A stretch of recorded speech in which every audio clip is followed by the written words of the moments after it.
Hai, Assalamualaikum guys. Saya Normala dari Sungai Petani. Saya join Hello Telco ni sejak 2019.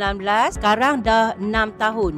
Bulanan saya dalam 4 angka lah. Dan saya dapat beli sebuah motosikal lah untuk kegunaan anak saya. Skam Hello Telco ni kita dapat kira bebas kewangan lah. Kita dapat beli apa yang perlulah dan dapat buat income tambahan. Pengalaman saya, kenapa saya minat join bisnes Hello Telco ni, sebab jimat, berbaloi dan kita dapat jana pendapatan pasif.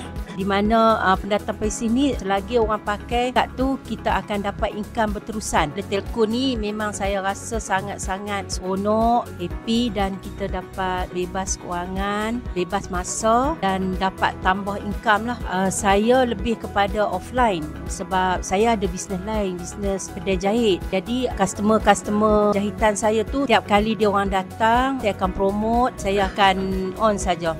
Kak memang sarankan sesiapa sahaja yang nak jana pendapatan pasif, nak tambah income, memang Kak recommend sangat-sangat join bisnes Hello Telco ni.